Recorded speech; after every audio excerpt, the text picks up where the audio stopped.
Hello, my name is Paul Younger. I'm an architect and senior associate with Hewitt Studios LLP.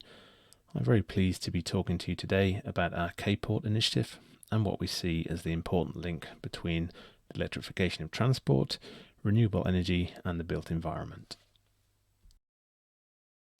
First of all, I'll briefly introduce our practice. Hewitt Studios are a multidisciplinary design studio specialising in sustainable urban design, architecture and energy.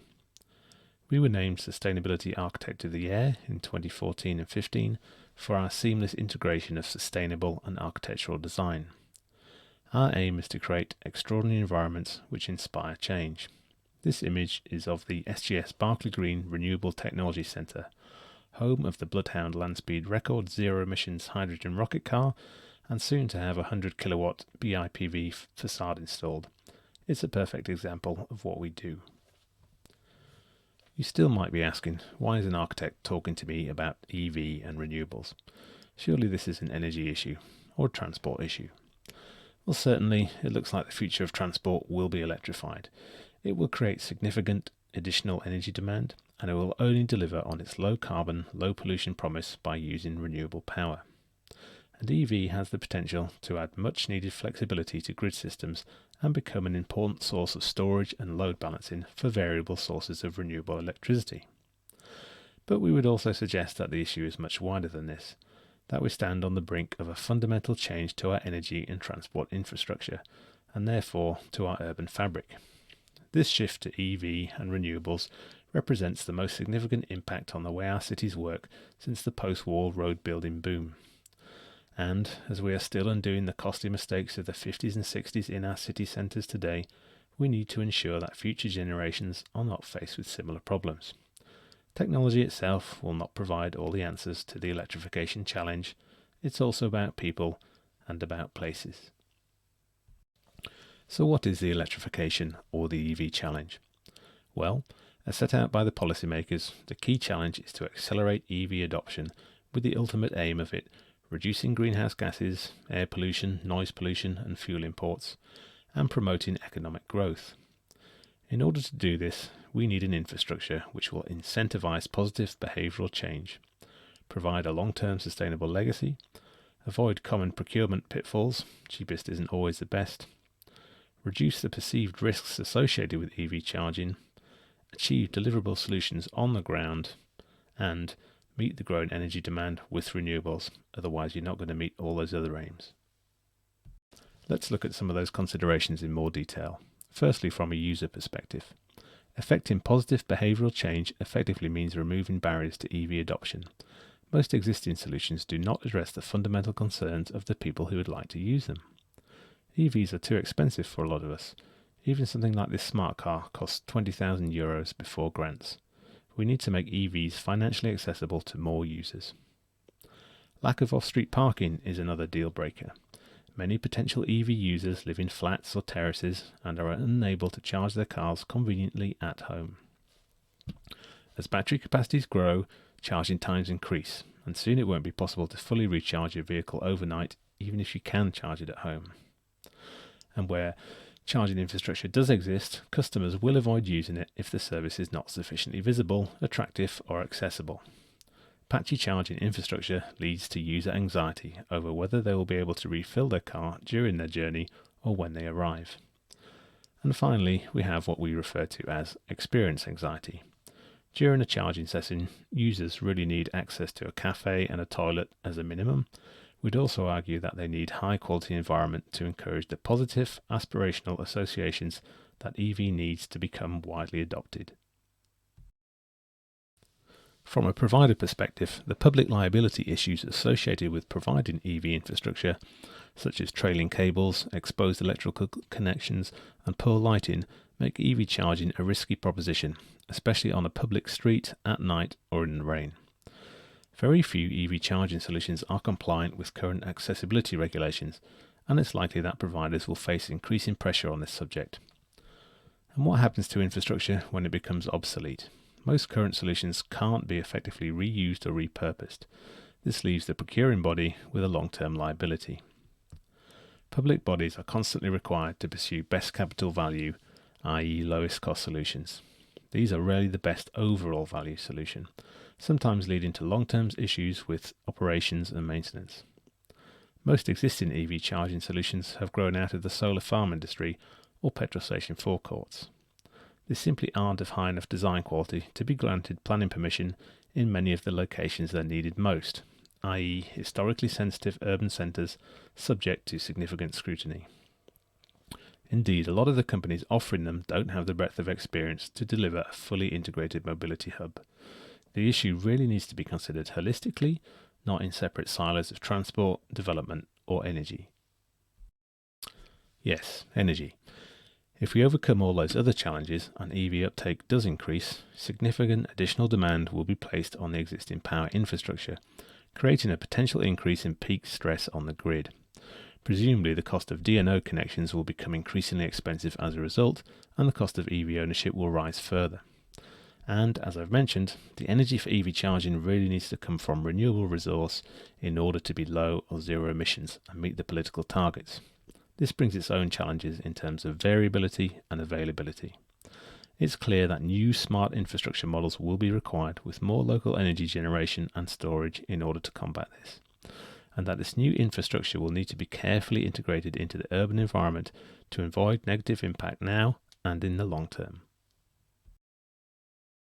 In light of the manifold challenges faced by the service providers charged with accelerating green transport adoption, we decided that a fresh approach was required, a fully integrated proposal that takes on board all of these considerations and addresses them within a single elegant solution.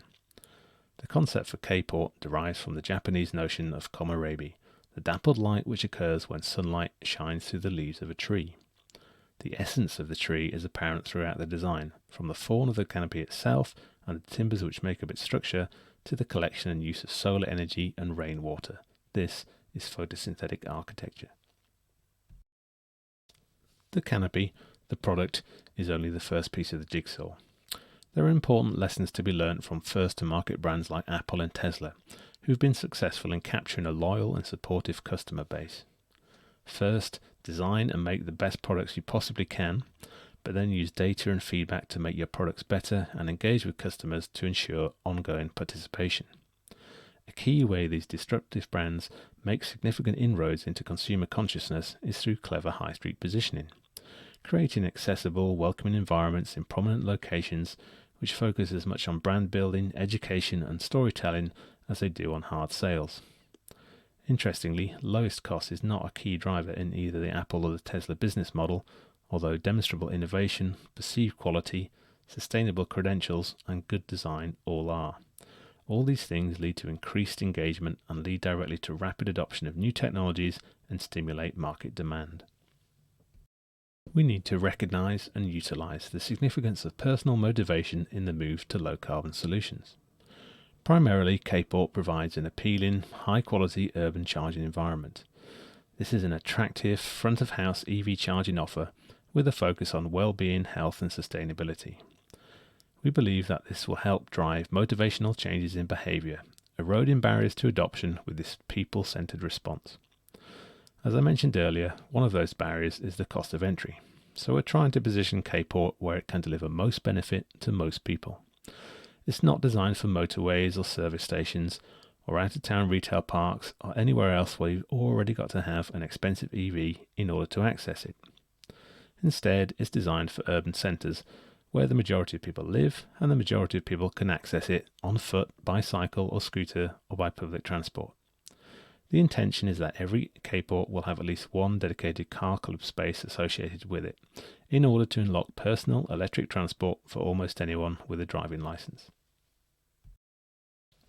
K-port will be safe to use day or night. There is integrated low-energy lighting and CCTV to create a safe environment after dark. This is really important in the urban areas where K-port is intended to be deployed. LED lines of light are incorporated into the structure, and the tips of these provide a useful bay-free indicator, so users can see if there's an available charging space. The full canopy means that cars and users are kept dry and cool. The layout is also fully compliant with current accessibility legislation and the IET Code of Practice. All this is intended to address the anxieties associated with using EV charging and to foster positive associations, as well as negating risk for the charging provider themselves. Prefabrication means that K-Port can be implemented very rapidly, only needing around 3 to 4 weeks on site with minimal environmental disruption. It is flexible and scalable with a developed kit of parts capable of adapting to any site and configurable for anything from micro-mobility to minibuses. In addition to this, a building module can be provided to provide a high-quality cafe or workspace, or perhaps an education space for the promotion of green transport. Crucially, the modularity of components means that there are economies of scale to be had and that costs are comparable with conventional construction technologies, but a lot quicker, more flexible and more sustainable. We've addressed the issue of legacy by developing a timber structure which is designed for disassembly and reuse at the end of its life. It can be relocated to another site, reused as a building, or utilised as biomass. And finally, K-Port is easy to maintain, with remote monitoring and an annual inspection schedule. K-Port is energy and resource efficient. It has a carbon sequestering FSC certified laminated timber structure, rainwater harvesting and sustainable drainage systems, and it can enable a net gain in biodiversity with rain gardens fed from the canopy. The first K-Ports which are being built also incorporate integrated energy generation from the PV canopy, integrated battery storage, and smart charging, balancing EV demand with supply. It's important to say that K-Port is not self-sufficient in energy terms. A typical 8-bay K-Port will generate about enough energy for 1,000 charging events a year. But combined with storage and smart management, this reduces pressure on the grid connection, and it means that important safety features like lighting, communications and CCTV will always remain operational. The PVs also visually connect EV and renewables, which you've probably gathered by now we think is really important. To further meet the energy challenge, future K-Ports will be smart city enabled. These will provide greater energy resilience and autonomy through their ability to generate, store, trade and moderate renewable energy across an entire district, and to interact with electric vehicles in a more sophisticated way through vehicle-to-grid technology. The result will be a significant reduction in energy costs and carbon footprint for the K-Port operator and its district partners, as well as the virtual elimination of any energy downtime, fostering a new and closer relationship between energy providers and consumers. We are talking to the Advanced Building Centre at Berkeley Green, the building in that first slide and number 16 on this diagram, about implementing some of these measures within their wider campus, the Gloucestershire Science and Technology Park. Indeed, K-Port is already a plan-proven, funder-friendly and deliverable solution. It formed the basis of successful bids made by both the West of England and North East combined authorities to the Office for Low Emissions Vehicles £40 million Go Ultra Low scheme back in 2016. And now we are seeing the first Go Ultra Low funded K-Ports being delivered for the West of England Combined Authority. This photograph is of the first K-Port tree in Portishead. It's a prominent site on the marina, surrounded by residential flats, shops and community facilities, basically subject to a lot of planning scrutiny. A lower quality, less well designed solution simply wouldn't have been permitted in this location. The second hub has just been delivered with Siemens and ESB Energy on behalf of Transport for London. K-Port is referenced in the Mayor of London's infrastructure delivery plan as a model rapid charging hub, a priority focus of the plan. This K-Port in Glasskyard, Woolwich will be TfL's first purpose-built standalone EV charging hub in the capital, and also the largest rapid hub upon completion, with 8 rapid and ultra-rapid charging units. It provides dedicated taxi and car club charging spaces, as well as multimodal transport options, courtesy of its location at the Woolwich Ferry Terminal and next to the Thames Path cycle route. We have recently completed an exercise for Plymouth City Council developing concepts for a network of journey hubs designed to make travelling around the city cleaner and greener. To help curb emissions and encourage residents and visitors to use low-carbon modes of transport, the Council aims to install up to 50 journey hubs across Plymouth by 2023. Each hub will provide electric vehicle charging points, e-bikes, car club space and links to public transport. The scheme also includes plans for the UK's first seagoing electric ferry. And finally, we're working on a 60-tree mega hub for Coventry City Council at Memorial Park, which will charge a fleet of 100 electric minibuses overnight and up to 150 electric cars during the day. It will act as a hybrid island in energy terms and will be self-sufficient for the first 5 to 6 years, supplying enough energy for both charging and to run the visitor facilities, cafes and sports clubs in the adjacent park. So what can we conclude from our first ventures into this new territory? Well, we think that the future will be electrified and will create significant additional energy demand, and it will only deliver on its low carbon, low pollution promise by using renewable power. EV has the potential to become an important source of storage and load balancing for this renewable power, if harnessed correctly. And we also suppose that we're on the brink of a fundamental change to our energy and transport infrastructure, and therefore to our cityscape. K-Port uniquely recognises the importance that high quality, innovative and sustainable design has to play in leveraging a successful outcome for our cities and their inhabitants in this step change. K-Port represents a user-centred approach which is often missing from smarter solutions. Technology is important, but it's how the user interacts with this technology which is key. In his book Emotional Design, Dom Norman writes, "Positive emotions are critical to learning, curiosity and creative thought. The psychologist Alice Eisen and her colleagues have shown that being happy broadens the thought processes and facilitates creative thinking. Her studies tie attractive design to positive attitude.